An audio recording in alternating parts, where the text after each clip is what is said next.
Hola a todas y todos. No sé si en realidad es necesario este vídeo. Pero en todo caso, si se hace necesario, levantar la moral de combate.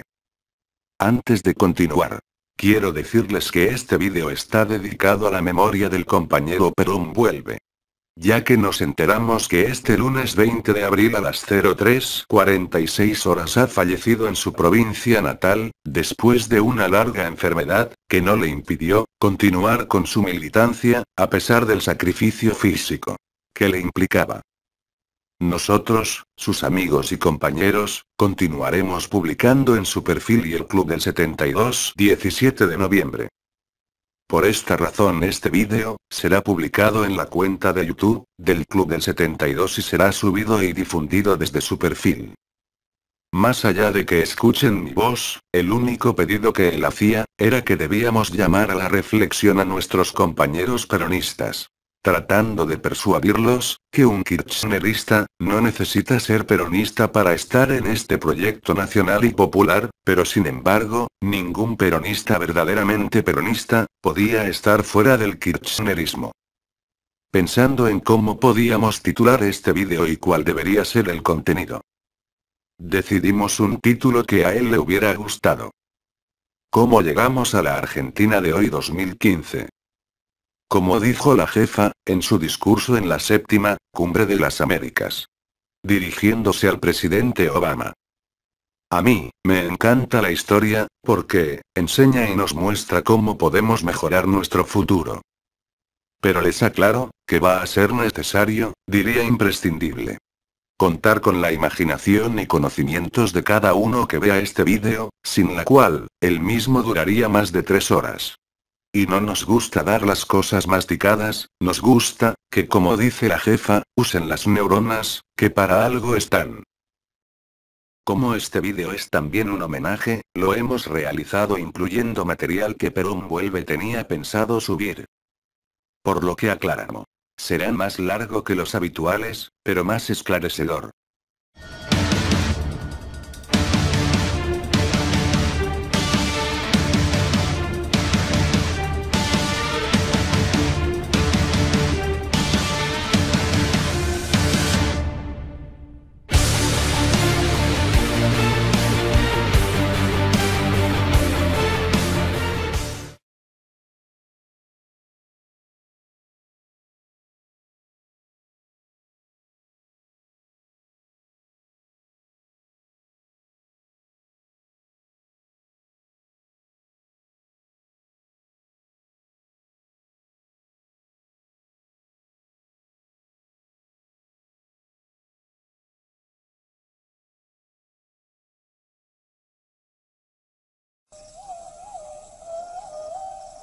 ...16 de junio de 1955...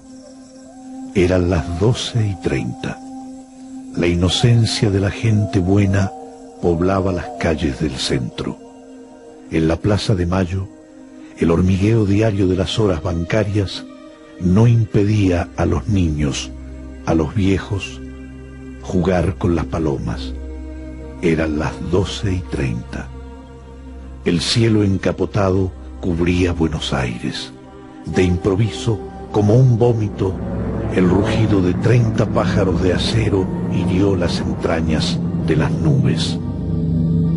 Hay que matar a Perón. Esa era la consigna. Y comenzó el infierno. La mirada perpleja, las corridas y las bombas quebrando la inocencia. Hay que matar a Perón. Eran las 12:30. Los aviones bombardeaban palomas, niños, ancianos. La gente que corría hacia la nada volaba en 1000 pedazos.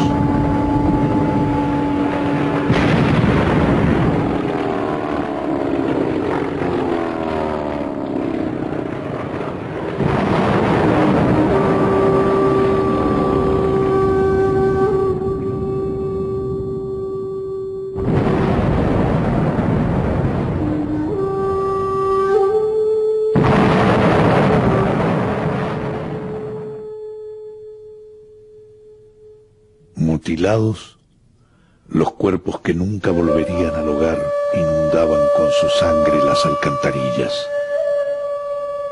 Los aviones regaban la metralla sobre la indefensa multitud laboriosa de ese día. Entre los muertos, 40 niños de guardapolvo. Habían llegado desde el interior. En la estación Retiro treparon en alborozo de cánticos y risas a un tróley. Venían a conocer Buenos Aires. Los habían premiado y ese mediodía los recibiría el general.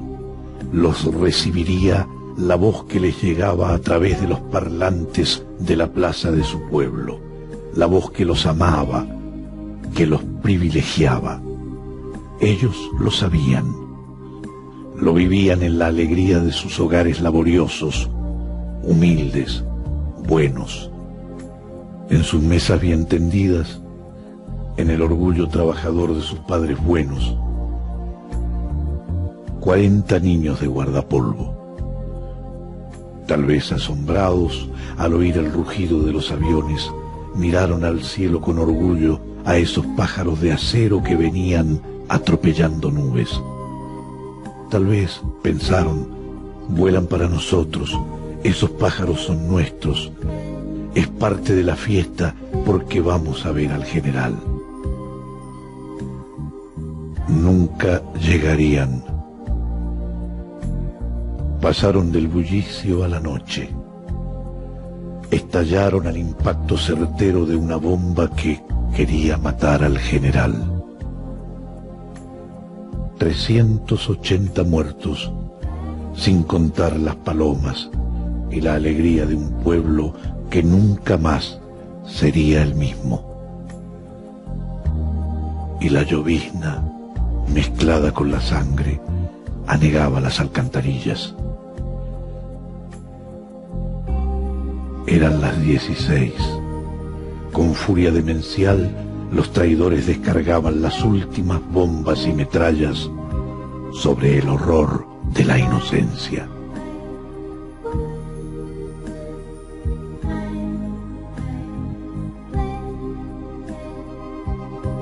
Luego huyeron al Uruguay. Los 30 aviones criminales huyeron al Uruguay. Eran las 16 horas. Había que matar al general. Esa era la consigna. Tal vez lo lograron en parte al ametrallar a sus hijos. Y la lluvia continuó durante 15 días.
Yo quiero que mis primeras palabras sean para encomiar la acción maravillosa que ha desarrollado el ejército, quien ha manifestado ser verdaderos soldados. Desgraciadamente no puedo decir lo mismo de la Marina de Guerra, que es la culpable de la cantidad de muertos y heridos que hoy debemos lamentar los argentinos. Como presidente de la República, yo pido al pueblo que me escuche en lo que voy a decirle. Nosotros, como pueblo civilizado, no podemos tomar medidas que sean aconsejadas por la pasión, sino por la reflexión. No podremos dejar de lamentar, como no podremos reparar la cantidad de muertos y heridos que la infamia de estos hombres ha desatado sobre nuestra tierra de argentinos. Por eso, para no ser nosotros criminales como ellos, yo les pido que estén tranquilos, que cada uno vaya a su casa. Yo no quiero que muera un solo hombre más del pueblo. Yo le pido a los compañeros trabajadores que refrenen su propia ira, que no cometan ningún desmán. No nos perdonaríamos nosotros si a la infamia de nuestros enemigos le agregáramos nuestra propia infamia. Por eso yo pido a todos los compañeros que estén tranquilos, que festejen el triunfo del pueblo, que es el único triunfo que puede enorgullecernos. Tras el fracaso del golpe, se suicidó el jefe de la rebelión, quien se había refugiado en el Ministerio de Marina. Sus cómplices fueron sometidos a la justicia y la Marina desmantelada de su poder de fuego.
En partes proporcionales, nos debían Inglaterra 800 millones de dólares de los abastecimientos de guerra y Estados Unidos 700, lo cual sumaba 1.500 millones de dólares. Bueno, lo primero que se nos ocurrió era cobrar. Muy bien. Hicimos las gestiones para cobrar. El presidente del Consejo Económico habló con los, que era Miguel Miranda, habló con los embajadores. Y cuando él habló de cobrar, me decía que se habían reído los dos embajadores. Le contestaron que estaban cambiando la industria de guerra en industria de paz y esa transformación les llevaría 2 años. De manera que la posibilidad de cobrar esos 1.500 millones de dólares que nos debían, había que postergarlos durante 2 años, a lo cabo de los cuales nos empezarían a pagar con bienes de capital, es decir, maquinaria, vehículos, etc.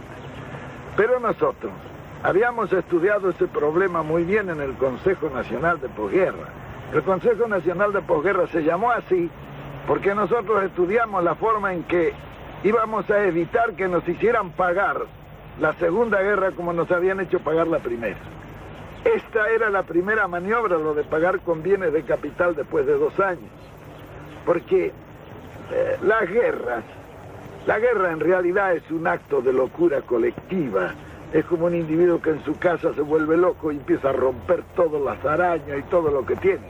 Cuando pasa el ataque, viene la parte dura, que es volver a poner la casa, ¿no? Bueno, en la guerra pasada exactamente lo mismo. Había terminado la guerra y había que pagarla. Y esta era la parte dura. Ahora, la guerra tiene la ventaja de que los que han roto sus cosas durante la guerra tienen la ventaja de pagarlas. En primer lugar, desvalorizando las monedas. Así las deudas que tienen pierden una gran parte de su importancia. Yo recuerdo que Inglaterra en el año 48, por decreto, bajó el 30% el valor de la libra. Comenzaban a pagar la guerra. Pero cuando las monedas caen, cuando las monedas bajan en su valor, los bienes de capital suben en forma inversamente proporcional. De manera que en esa revalorización de manufacturas es con lo que nos iban a pagar en bienes de capital. En consecuencia nos robaban con la moneda y nos robaban con los precios, y al final nos pagarían el 15 o el 20% del total de la deuda. Claro, como veíamos claro eso porque lo habíamos estudiado, llamamos a los embajadores y dijimos: no, señores, esto no puede ser así. Nosotros tenemos una deuda de 3.500 millones de dólares que queremos repatriar, entonces comiencen ustedes por rebajarnos de esa deuda los 1.500 que nos deben. Esto dicho así en conjunto, claro, esto eran gestiones individuales con los embajadores. Lo curioso era que no querían cobrar. Claro, no se querían perder el negocio. Esta es una cosa natural. Bueno, al final se les dijo: bueno, señores, si ustedes no quieren cobrar, allá ustedes. Nosotros ya lo descontamos y lo damos por pago. Si ustedes no lo quieren cobrar, ya es cuestión de ustedes. Bueno, al final cobraron. Nosotros ya bajamos la deuda externa que nos llevaba 600 millones de dólares, bajamos a casi la mitad, y en consecuencia la amortización e intereses bajó en una proporción semejante. Nosotros teníamos, por ejemplo, un desembolso anual de casi 800 millones de pesos en fletes de ultramar para poder sacar nuestra producción, como consecuencia de que no teníamos una marina mercante.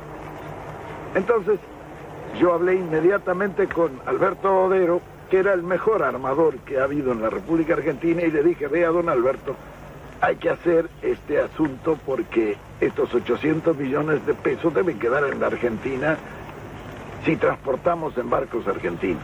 Entonces él estudió un plan para completar unas 120 o 130 mil toneladas de los barcos más indispensables para sacar nuestra producción. Nosotros vendíamos la carne a $250 la tonelada, cuando en Chicago valía $750 la tonelada. Como consecuencia que las únicas líneas de frío que podían sacar esa carne eran los barcos ingleses. Nosotros no teníamos líneas de frío para sacar nuestra carne.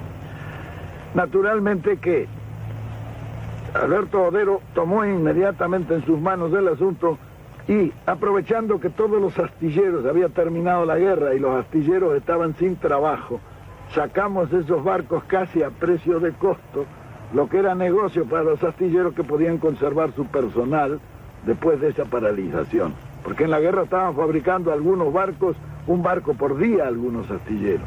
Muy bien, fue así que nosotros rápidamente tuvimos una marina mercante que pasó las 100.000 toneladas, con lo cual tuvimos línea de frío. Y entonces a los ingleses yo los llamé y les dije: bueno, ahora la tonelada de carne vale $500 la tonelada. Ellos dijeron, no la pagaremos, le dije yo, veremos. Me dice, ustedes no van a aguantar, se le van a llenar los campos de hacienda. Y yo le dije, vea, nosotros tenemos la carne, ustedes tienen el apetito, vamos a ver quién aguanta más. Efectivamente, los ingleses pagaron las $500 la tonelada. Bien, ese era un problema que se resolvía así, se resolvía a corto plazo. Lo que nos disminuía esos 800 millones de pesos que pagábamos en transportes de ultramar, ya iban a comenzar a quedar en el país.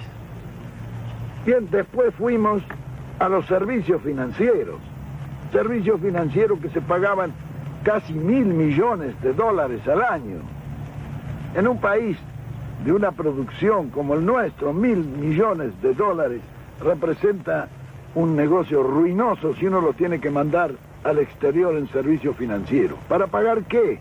Para pagar las empresas de servicios públicos que eran todas extranjeras, los ferrocarriles, los tranvías y la Corporación de Transporte de la Ciudad de Buenos Aires, que había sido un acuerdo leonino que habían hecho por un contrato ley en la época de la famosa misión Rocca-Runciman en Inglaterra. El gas, en fin, todos los servicios públicos, teléfonos.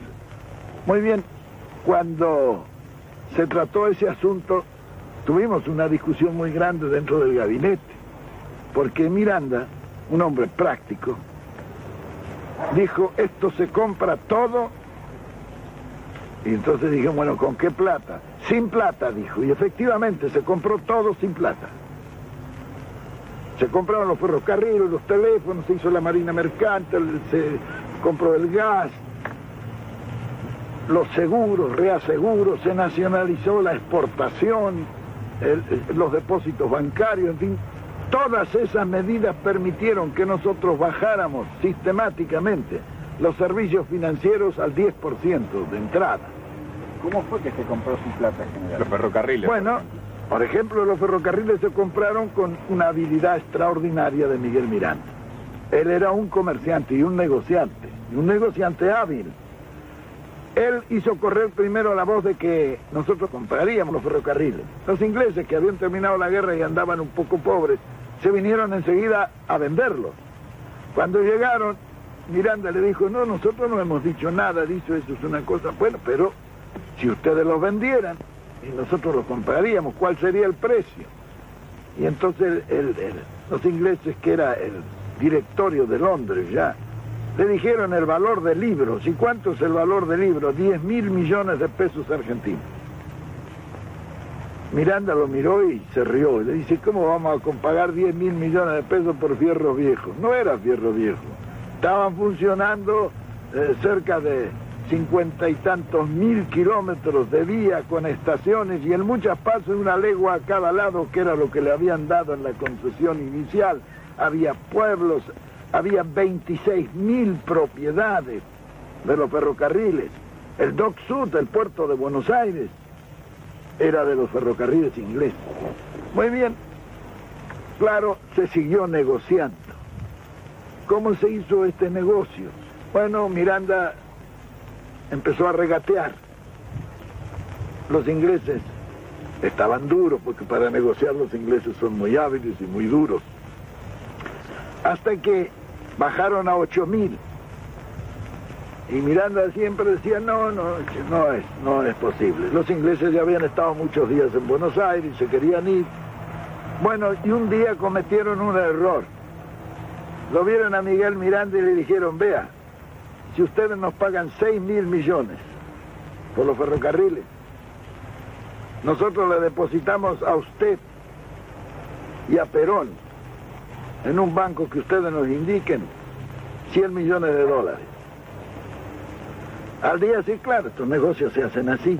Al día siguiente Miranda, a Diana, ya estaba golpeándome la puerta de mi pieza en la residencia, y me dijo, vea, general, ya está listo este negocio, lo vamos a sacar porque si nos ofrecen una coima para que le paguemos 6.000 millones, porque no valen los 6.000 millones. Bueno, siguió discutiendo y un día vino y me dijo, bueno, está cerrado el asunto. Los conseguimos los ferrocarriles por 2.029 millones de pesos. era el precio que habían ajustado. Me dice, y eso lo podemos hacer muy fácilmente. En el contrato de compra-venta, Miguel Miranda le puso que se compraban bienes directos e indirectos de los ferrocarriles. Esos indirectos representaban 26.000 propiedades que tenían los ferrocarriles en el país. Esto no se dieron cuenta los ingleses cuando se hizo el contrato de compra-venta. Por eso Mr. Eddy, cuando se firmó, se desmayó. Recién se dio cuenta. Bueno, pero aún los 2.029 millones había que pagarlos. ¿Cómo se pagaron esos 2.029 millones? Y nosotros no teníamos dinero, emitimos. Luego de las propiedades, que se tomaron 4 o 5 propiedades y sacaron 2.000 millones de pesos de la venta. Con eso se retiró la emisión y quedaron todavía en la tesorería el remanente de la venta que se había hecho. Los ferrocarriles los pagábamos con trigo. Trigo que estaba depositado en los depósitos subterráneos que habíamos hecho nosotros esperando que subiera el precio del trigo. Nos quedamos con todos los ferrocarriles y 26.000 propiedades. ¿Y qué pagamos? Era como decía Miranda, lo compramos con papelito. Y efectivamente se compró. Todo lo demás se hizo en forma similar, es decir, un buen negociante que, aprovechando el Estado, hizo buenos negocios. Por eso los ingleses no nos han perdonado nunca. Nos reíamos un día porque cuando fue el ministro de Agricultura me preguntaron a mí cuál era mi ascendencia por la forma en que habíamos negociado. Y yo le dije, vea, mi bisabuela era escocesa. Ah, dijeron los ingleses. Claro que organizada la finanza y la economía interna fue posible también desarrollar todos los demás aspectos. El campo no fue abandonado como interna, fue posible también desarrollar todos los demás aspectos. El campo no fue abandonado como algunos han dicho. Se trajeron comisiones de agrólogos, se hizo un estudio agrológico del país. Eso permitió distribuir racionalmente la producción a las zonas de producción máxima. La agricultura. Cuando yo me hice cargo del gobierno, el trigo se pagaba a 6 pesos el quintal. Y cuando dejé el gobierno, el trigo se pagaba a 60 pesos el quintal.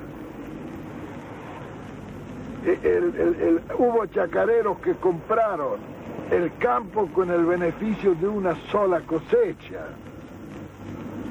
Y se realizó, a pesar de lo que muchos niegan, una reforma agraria que en el primer plan quinquenal entregó 500.000 de hectáreas en propiedad y debía de haberse entregado 1.000.000 de hectáreas en el segundo plan quinquenal. Cuando yo me hice cargo del gobierno no se fabricaban ni los alfileres que usaban nuestras modistas. Y al terminar nuestro gobierno, el país quedó fabricando barcos, vehículos, camiones, automóviles, máquinas diésel eléctricas, aviones, etcétera. Sería largo de enumerar todas las cuestiones estas. Pero lo importante es esto, que desde el punto de vista económico, que fue el que posibilitó todas esas realizaciones.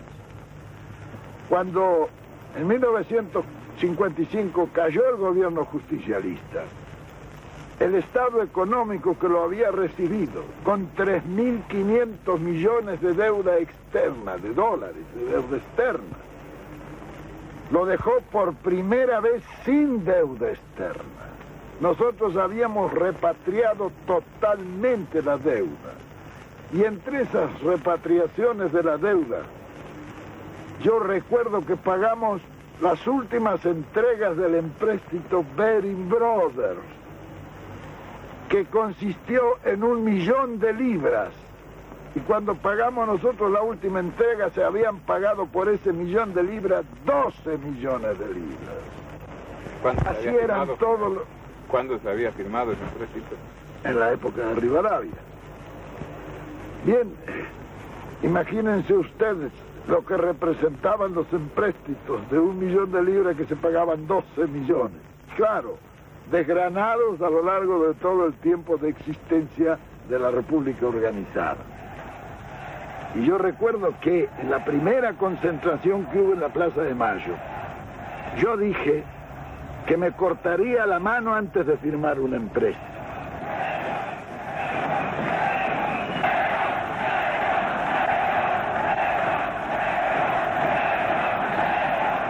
Quería quemar mis naves por si me sentía en algún momento tentado. Y lo hice por una simple razón. El dólar americano, en su valor adquisitivo, no es, diremos, el valor fiduciario escrito en el billete, porque está sobrevalorado sobre eso. Y esto se comprueba muy fácilmente. Hay una ley fiduciaria de los Estados Unidos que dice que al que va al Banco Federal le entregan el oro correspondiente al billete que entregue. Si usted va a la Reserva Federal y le dice ¿cuánto vale una onza Troy? Le dirán $35. Usted saca $35 y dice deme una onza Troy, no se la venden ahí porque ellos no venden oro. Entonces hay que ir a vender al mercado, a comprar al Mercado Libre. En el Mercado Libre usted pide la onza Troy y le dan el oro. Pero ahí vale de 40 a 45 dólares la onza Troy. ¿Qué quiere decir eso? Que los 35 dólares por onza Troy es falso. Los americanos fijan el valor del oro por el dólar, no el valor del dólar por el oro.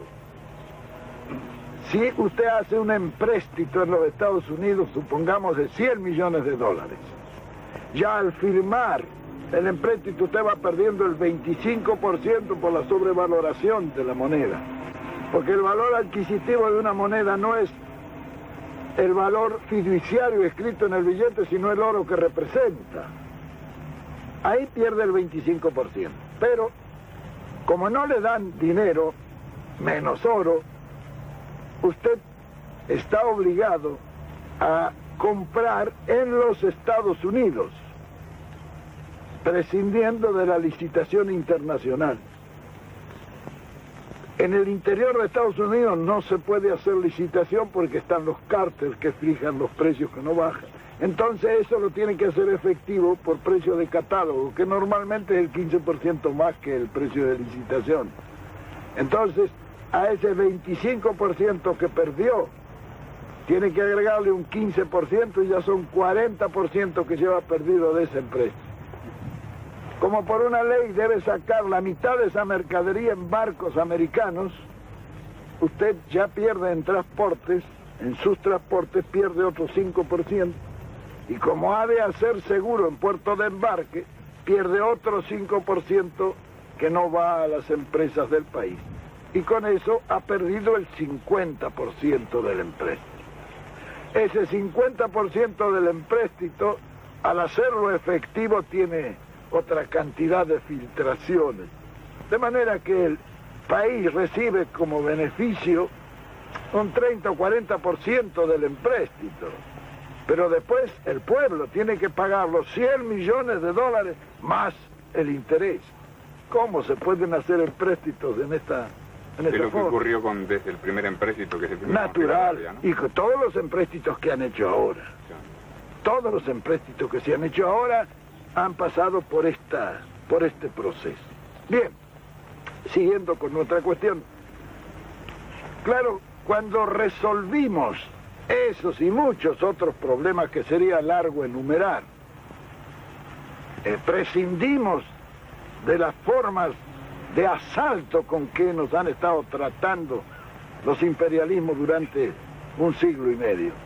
Fíjense ustedes cómo nos robarían que con los 1.000 millones de servicios financieros que hubiéramos tenido que pagar el año 46 y parte de los del 47 nosotros pusimos las finanzas al día. Compramos todos los servicios, los pagamos, no hubo problema, hicimos la marina mercante. Y entonces nos fue posible formar una gran masa de inversión. mediante la cual lanzamos el primer plan quinquenal. En nuestro tiempo, gobernar es crear trabajo, porque es inconcebible que en aquel entonces, en el año 46, existieran 800.000 desocupados, como existen actualmente en la Argentina 800.000 desocupados.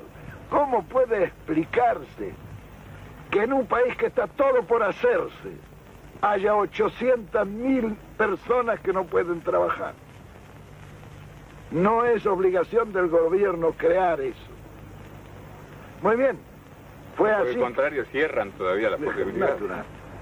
Cuando llegó el momento, lanzamos el primer plan quinquenal, que eran 76.000 obras.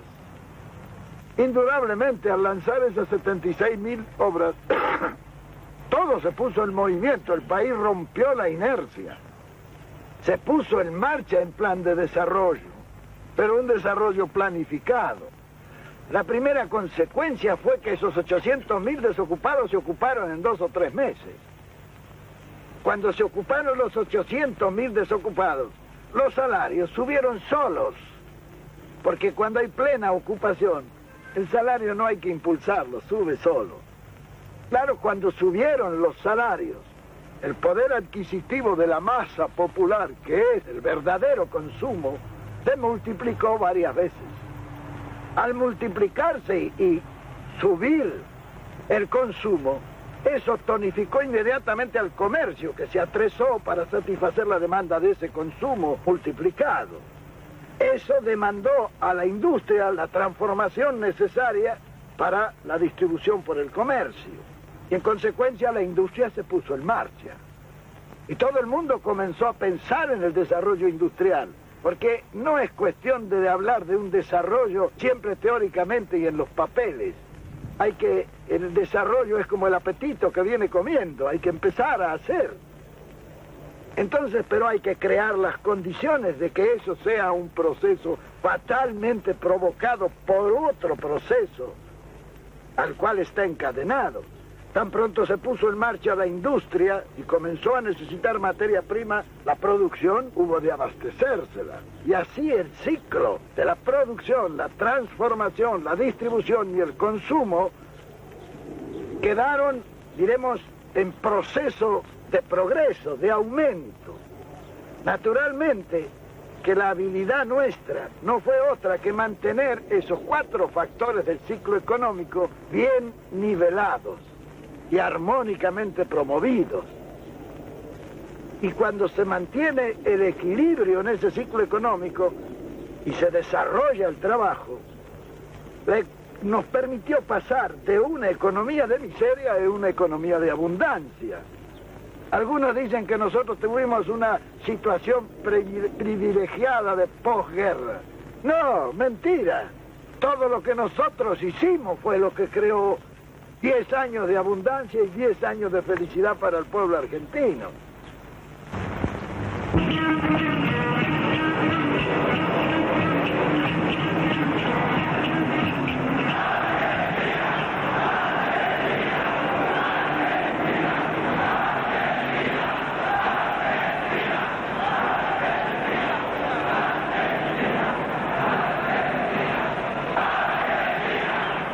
Yo he hablado de la solución económica que nuestro gobierno dio a la situación, pero es indudable que esta situación económica hizo posible también todas las reformas sociales, que serían largas de enumerar. Si uno revisa los anales de la legislación argentina, que son más o menos 30 tomos, casi 15 tomos son la legislación justicialista.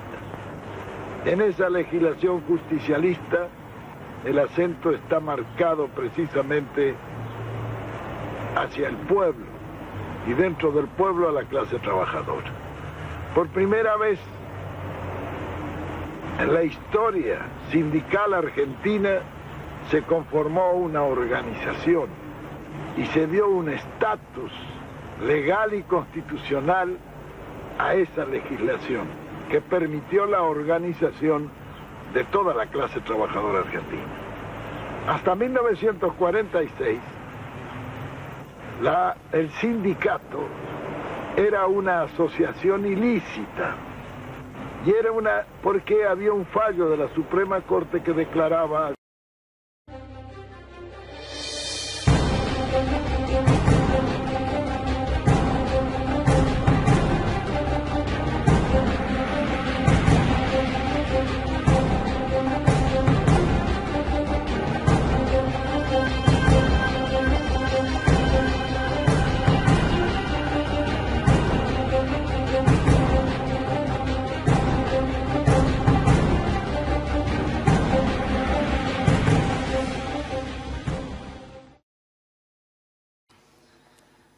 La verdad que esta es mi última cumbre como presidenta de la República Argentina. También creo que es la última cumbre del presidente Barack Obama. Y sí, es una cumbre histórica. Es una cumbre histórica porque participa por primera vez la República de Cuba.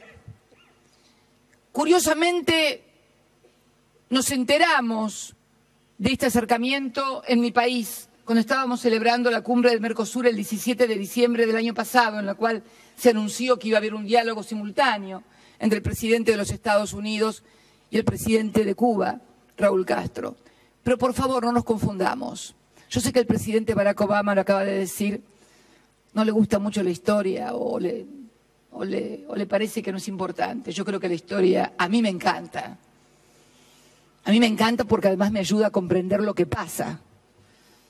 Lo que pasó, por qué pasó, y fundamentalmente a prevenir lo que puede llegar a pasar, porque la historia enseña, no para recordarla y autoflagelarnos, o como un ejercicio de masoquismo, sino simplemente para entender por qué pasaron las cosas. Entonces, tengamos claro que Cuba no está aquí, y no estamos presenciando el encuentro de dos presidentes que finalmente, después de mucho tiempo, decidieron darse la mano. No, señores. Cuba está aquí porque luchó por más de 60 años con una dignidad sin precedentes, con un pueblo que, como recién lo indicaba Raúl, el 77% nació bajo el bloqueo, que sufrió y sufre aún muchísimas penurias, y porque ese pueblo fue conducido y dirigido por líderes que no traicionaron su lucha, sino que fueron parte de ella.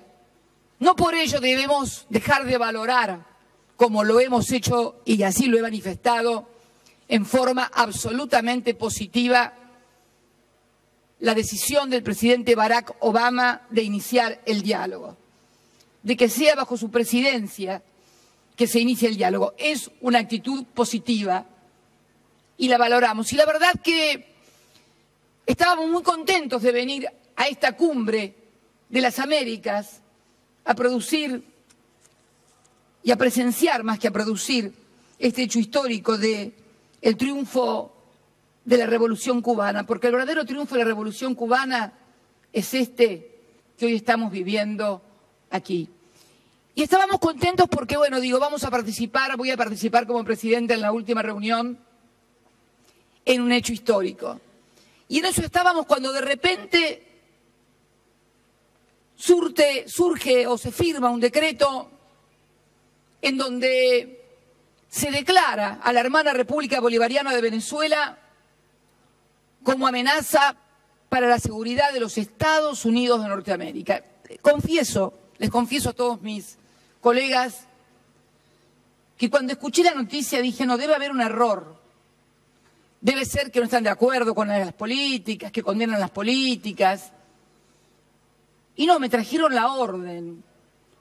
Una amenaza para la seguridad de los Estados Unidos. Y la verdad que no me surgió una respuesta de carácter flamígero, antiimperialista.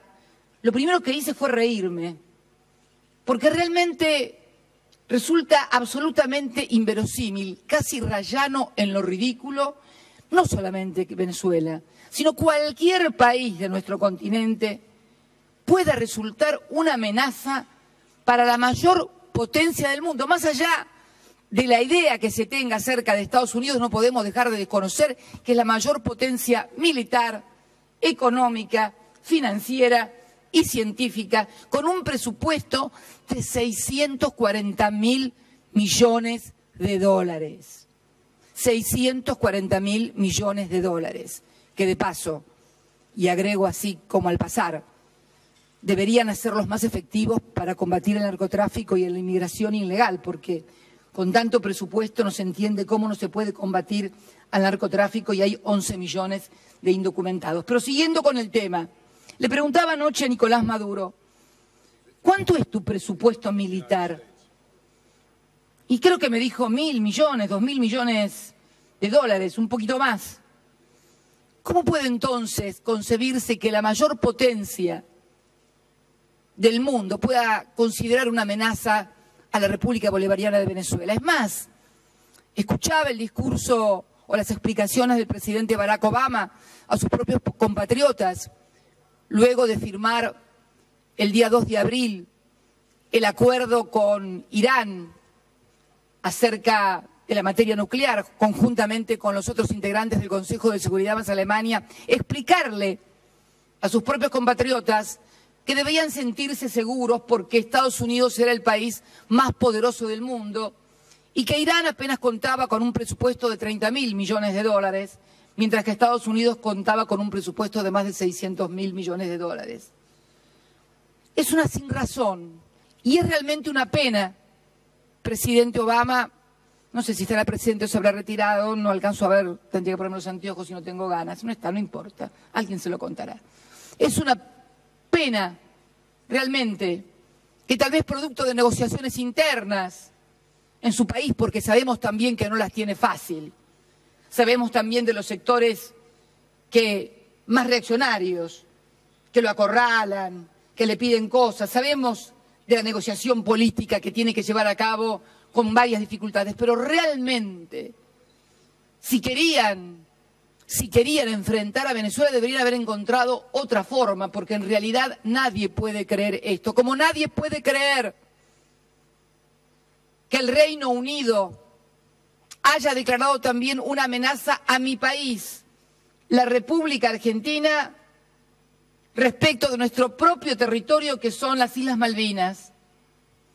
Resulta absurdo, un presupuesto de casi 60.000 millones de dólares, 2.3 del PBI del Reino Unido está dedicado a defensa. Absurdo también, pero me llamó la atención la similitud y la simultaneidad de ambas posiciones.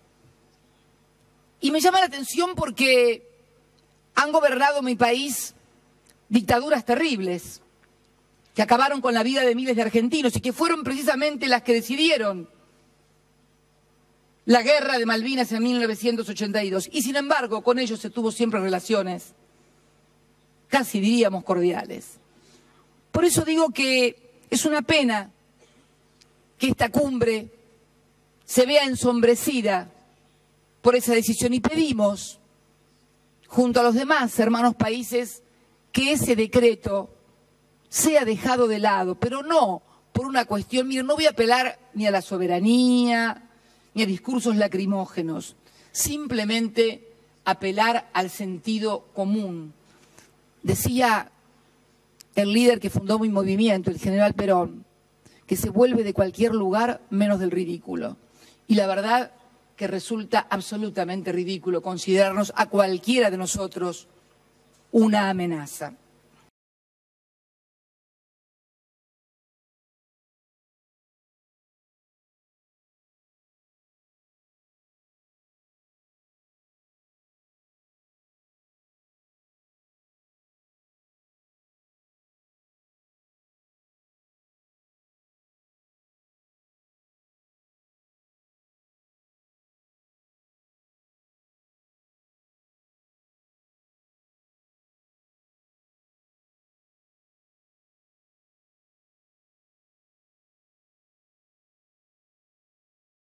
también y nos hacen así con la mano.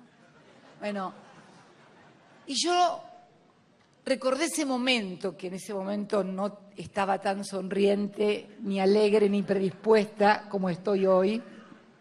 Debo reconocerlo. Alguna cosa habré dicho por lo bajo.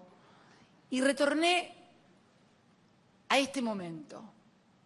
En ese momento yo era fiscal general del partido. Ese era todo mi cargo. Año 1983. Tenía 33 años. 33 años. Fiscal general. Nunca soñé. Si nunca soñé estar como presidente de la República, les puedo asegurar que muchos menos podía haber soñado en ese momento estar en un espacio como este, rodeada de militantes radicales, agitando sus banderas y acompañando este proyecto nacional.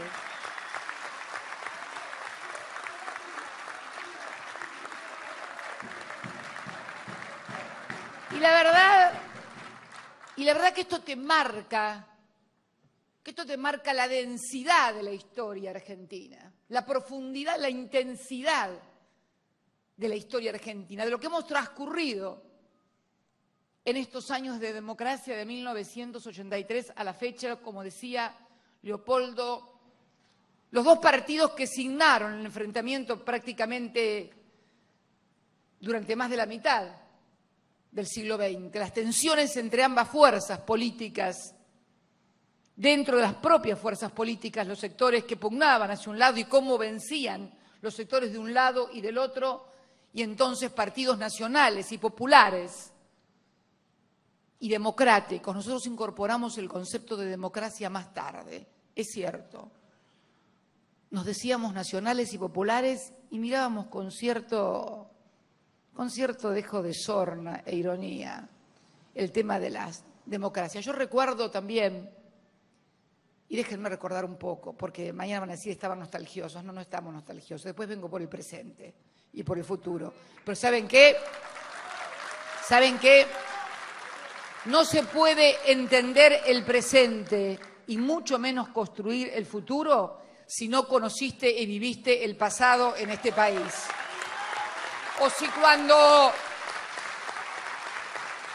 O si cuando pasaban las cosas que pasaban en el país, considerabas que la política era algo en la cual no había que meterse. Bueno, en definitiva, acá estamos los que consideramos toda la vida que la política, por eso de nada, por aquel que me gritó gracias por la política, o la que me gritó gracias por la política, los que consideramos que la política es y sigue y será siendo el instrumento más adecuado para transformar, modificar la realidad en beneficio de las grandes mayorías populares.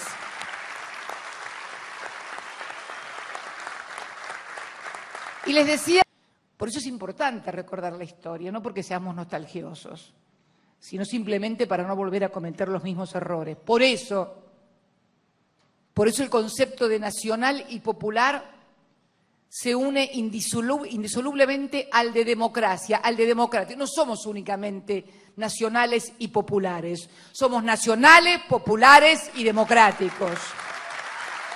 Y tal vez, como nunca, esa palabra democracia haya sido valorizada como nos pasó en estos últimos años ante los múltiples intentos destituyentes que hubo, desconociendo el voto de la mayoría, desconociendo la voluntad popular expresada en las urnas, pero no por cualquier cosa, sino porque cuando lo nacional y lo popular se pone en marcha, cuando comenzamos con la redistribución del ingreso, cuando comenzamos realmente no a afectar o a tocar intereses, porque en definitiva, en estos últimos años, no solamente han crecido los trabajadores, las clases medias, sino también aquellos que, aunque parezca mentira, nos combaten, nos critican, nos atacan, porque hemos sido nosotros los que hemos permitido el surgimiento nuevamente del empresariado nacional, de la industria nacional, no solamente en el campo de lo industrial, sino también de lo financiero. Antes del año 2003, la banca era mayoritariamente extranjera. Hoy podemos decir, pese a quien pese y pese a los muchos banqueros, que la banca es nacional después del año 2003 también. Entonces,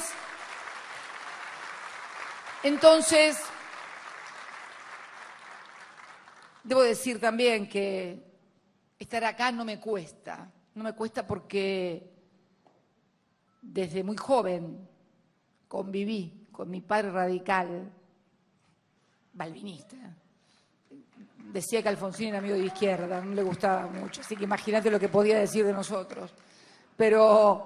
Y con mi madre, pero esto, o sea, en realidad yo creo que esto que está sucediendo hoy, aquí, ahora, marca claramente que muy lejos de estar en un fin de ciclo, estamos entrando exactamente en el comienzo y en el corazón de un nuevo ciclo político.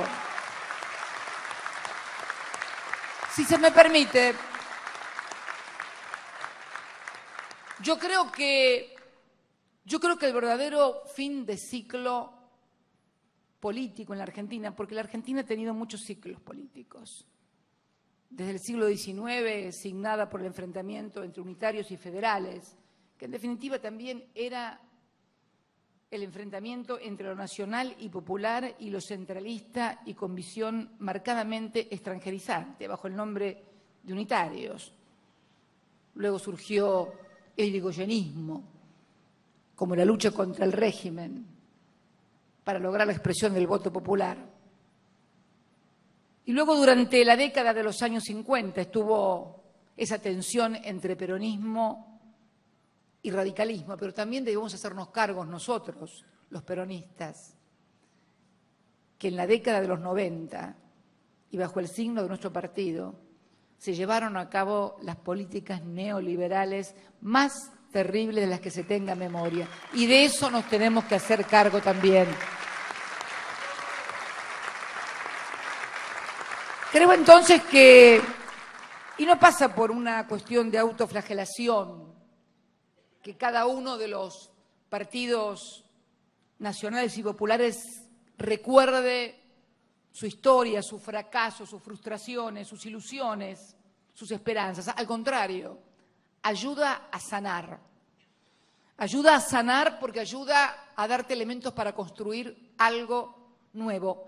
¿Algo que es esto? Yo creo que el fin de ciclo realmente se produjo en la Argentina en el año 2001. Ese fue el verdadero fin de ciclo, el año 2001. ¿Por qué?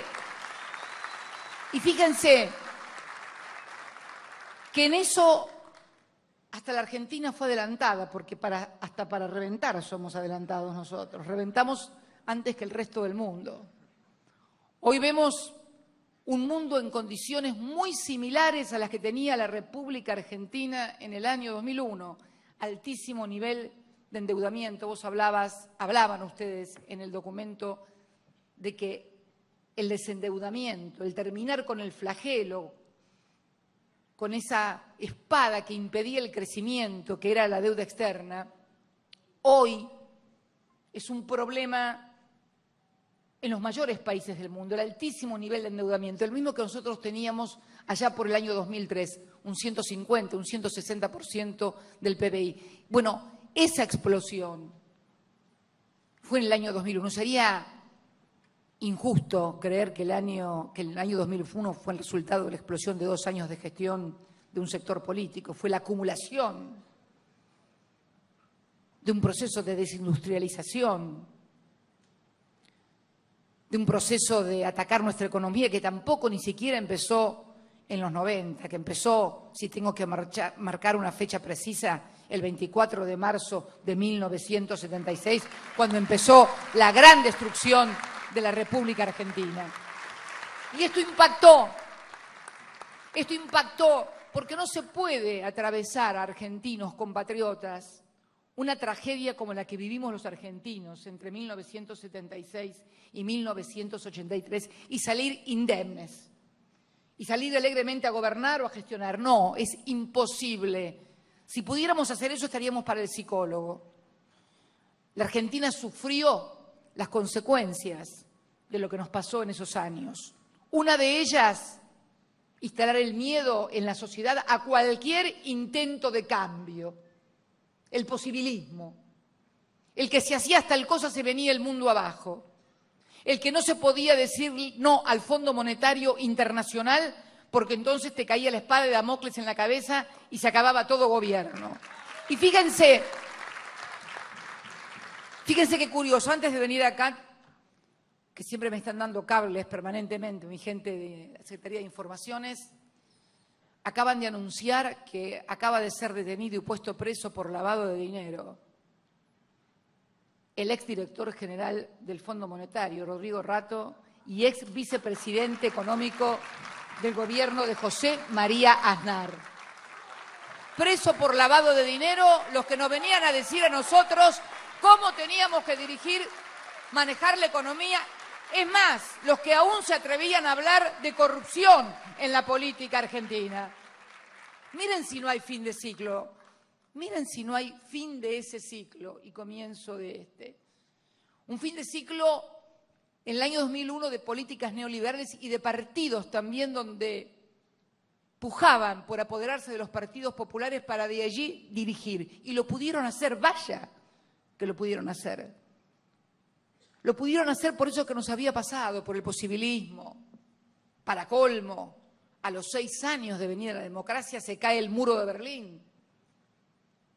El otro gran masazo, no porque estuviéramos de acuerdo con lo que pasaba en la Unión Soviética, sino porque era casi el certificado de defunción de las ideologías, de que habían muerto las ideologías, que venía el fin de la historia, que se instalaba el neoliberalismo, que ya era imposible discutir otra cosa. Miren todas las cosas. Todos teníamos en la memoria, ustedes saben que yo nací en La Plata, todos teníamos y siguen, ahora afortunadamente no ya, pero durante mucho tiempo tuvieron en la memoria lo que era ser joven e involucrarse en política. Te podía costar la vida, te podía costar el señalamiento permanente, el apartamiento. Creó miedo en la sociedad, que todo intento de cambio, de transformación, más allá de los errores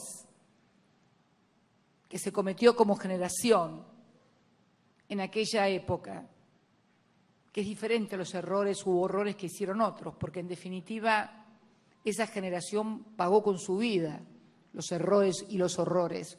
Otros se equivocaron con la vida y con el patrimonio de los demás y ellos siguen viviendo muy bien. Esta es la gran diferencia. Esta es la gran diferencia. Digo entonces que toda esa etapa marcó a fuego a los partidos políticos en la Argentina, por lo menos a los nacionales y populares. Y entonces las políticas neoliberales del Consenso de Washington no necesitaron tener partido ni tener dirigentes. Al contrario, tenían la mejor fachada, la mejor máscara, la mejor cabecera de playa, si se me permite un término de ingreso.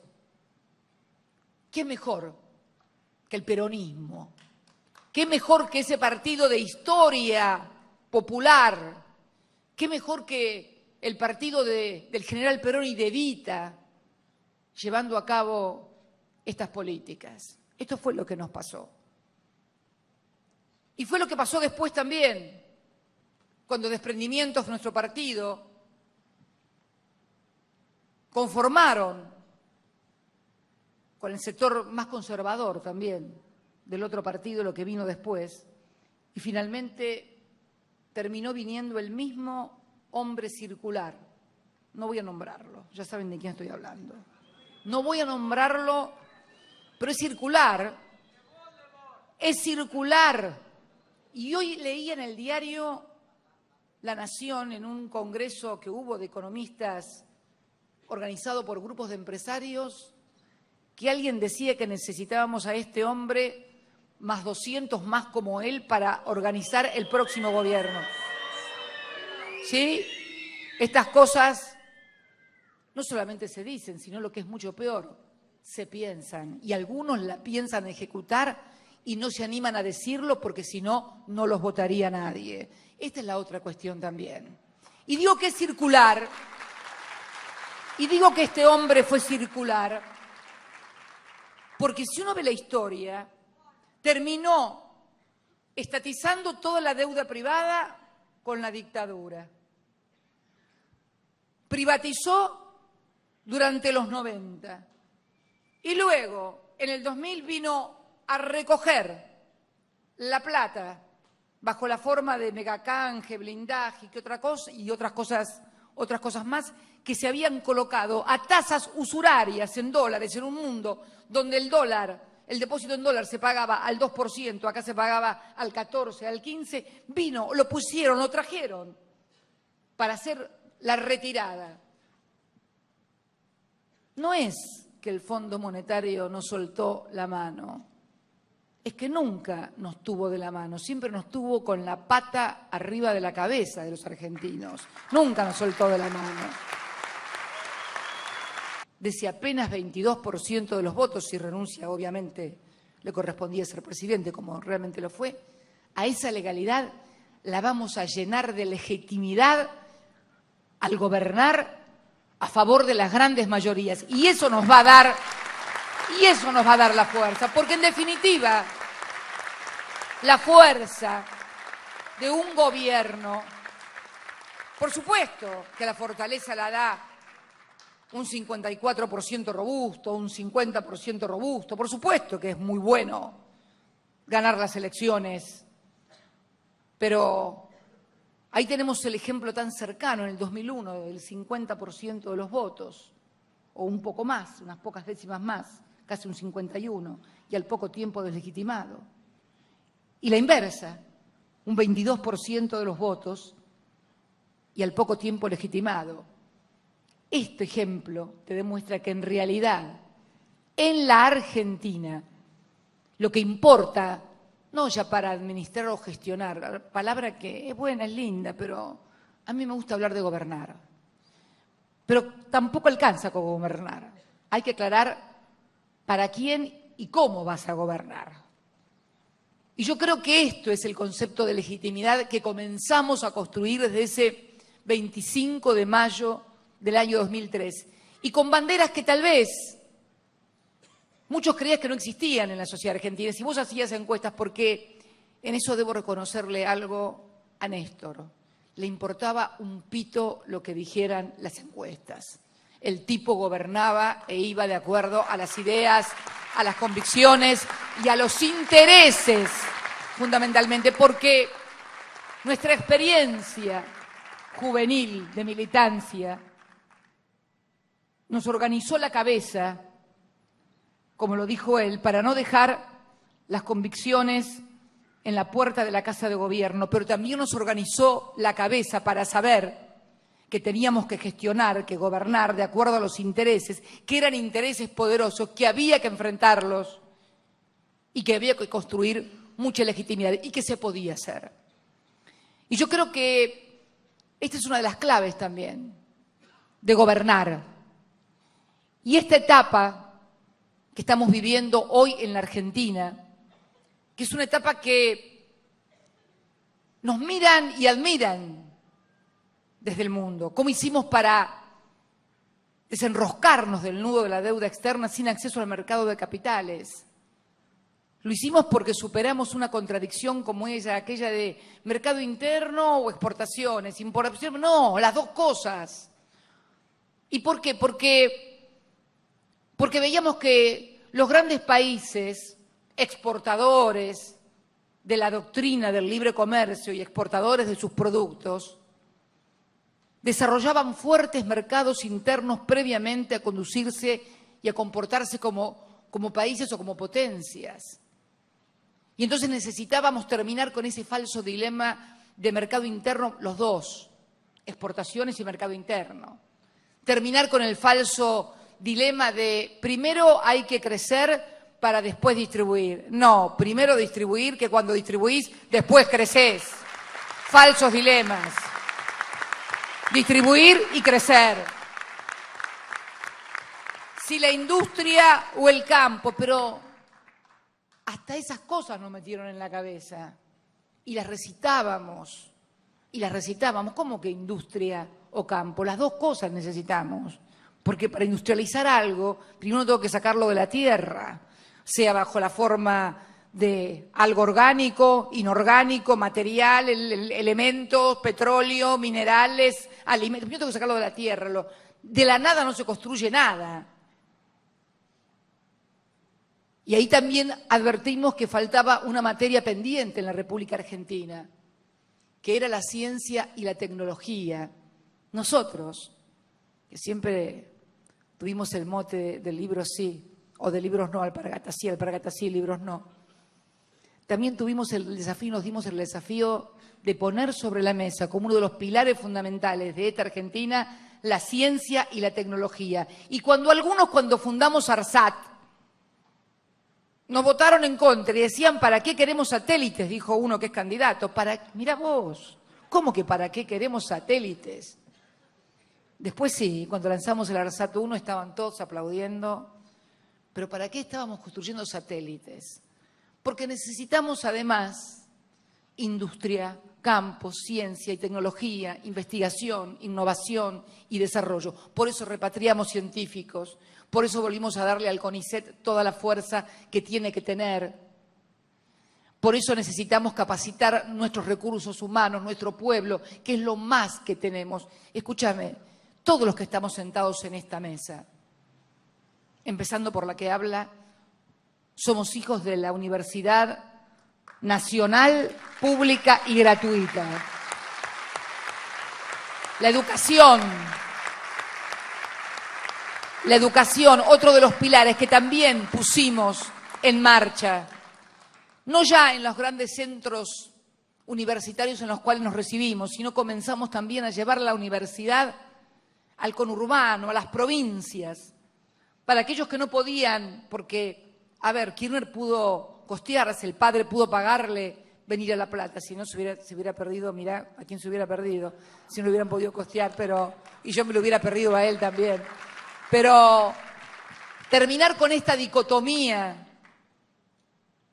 también de grandes centros urbanos con el resto del país, integrar la Argentina, el otro gran desafío. Y hay que seguir profundizando en la integración de la Argentina porque todavía estamos ante una Argentina muy desigual geográficamente en materia de oportunidades para sus habitantes, en acceso a los bienes culturales, a los bienes educacionales, a los bienes de la infraestructura. Falta mucho por hacer. Ahora bien, y hablando de algo que dijo, y de este momento que estamos viviendo históricos, donde es cierto, hay un nuevo sujeto político histórico. Yo no me puedo explicar solamente como presidenta desde el peronismo. Sería muy injusto. Me votaron muchísima gente que nunca fue peronista ni lo piensa hacer, además. Votó gente que viene del alfonsinismo, del radicalismo, gente que viene del viejo Partido Comunista, que fundaron nuevas agrupaciones. Este Frente para la Victoria, del que hace mención, este documento que acaba de leer Leopoldo, no es el peronismo, es el peronismo más un montón de historias, de identidades y cosas que han sucedido en el país y que se han sumado a este Frente para la Victoria que supera, contiene al peronismo, no a todos, porque hay algunos peronistas que no se identifican con el Frente para la Victoria. Pero el otro día alguien me decía, no lo dije yo, me lo dijo el gobernador de Salta, que resultó, se puede ser kirchnerista y no ser peronista. Lo que no se puede es ser peronista sin ser kirchnerista. Porque, ¿o lo decís vos también? ¿Vos también lo decís? Ah, bueno. Entonces, este espacio nuevo que se define como nacional, popular y democrático y que debe seguir definiéndose de esta manera. Porque yo me doy cuenta en las últimas movilizaciones populares, gente que va por primera vez a una movilización popular, que nunca habían ido a una plaza de Mayo o a una plaza de los dos congresos, con ningún partido, ni con la Unión Cívica Radical de Alfonsín, ni con el peronismo, ni con nadie, ni inclusive con nosotros en nuestra primera gestión.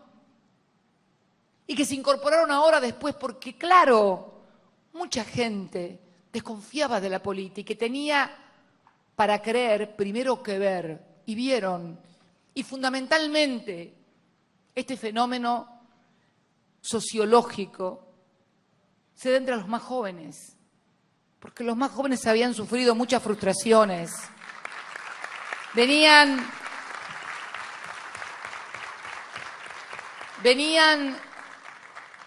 de experiencias que no habían sido buenas. Cuando ustedes cantaron hoy, cuando yo ingresé, que a mí me impresionó tanto, esa consigna, somos la vida, somos la paz, que fue la consigna que los mostró al alfonsinismo, no al radicalismo, y no me importa que me critiquen otros. Las elecciones en el 83 las ganó el alfonsinismo. Esto es así, esto es así, esto es así, esto es así. Cuando ustedes cantaban esa consigna, somos la vida, somos la paz, ¿cómo es?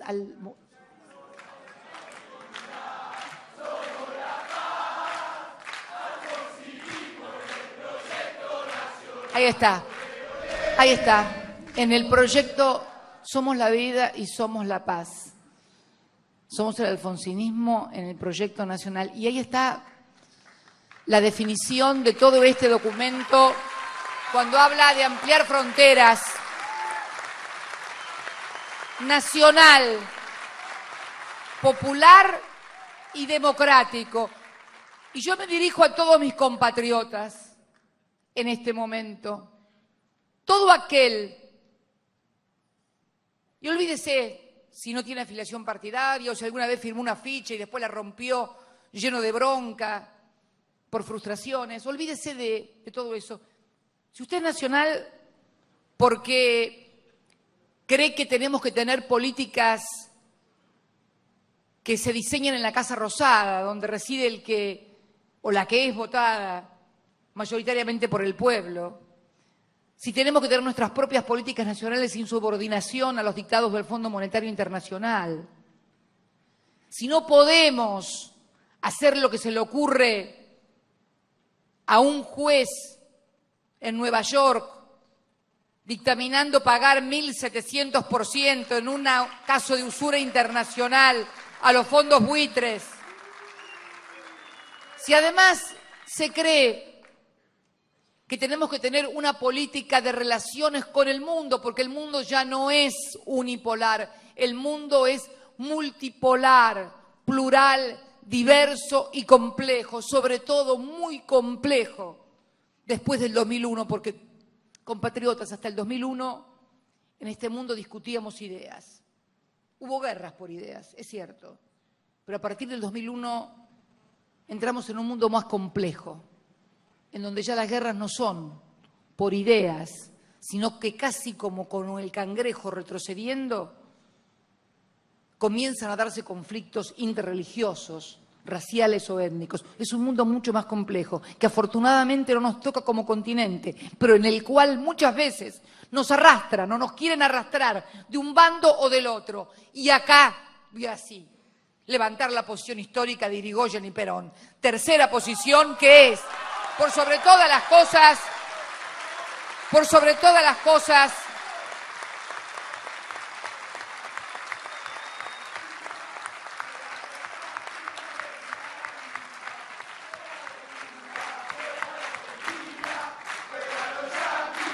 porque para los que no les gusta la historia y por lo tanto no la leen, yo les voy a recordar que una de las cosas que se le reprochó a Hipólito Yrigoyen fue la neutralidad en la Primera Guerra Mundial. Y la gran, también el gran reproche que tuvo Perón fue también la neutralidad frente a la Segunda Guerra Mundial. Que no es porque los argentinos seamos neutrales, porque nos gusta tomar partido en todo, pero el primer partido que tomamos siempre es el de la Argentina. Por eso privilegiamos por sobre todas las cosas, en primer término, los intereses de nuestro propio país. Nacional es no concebir tampoco a la nación como algo abstracto.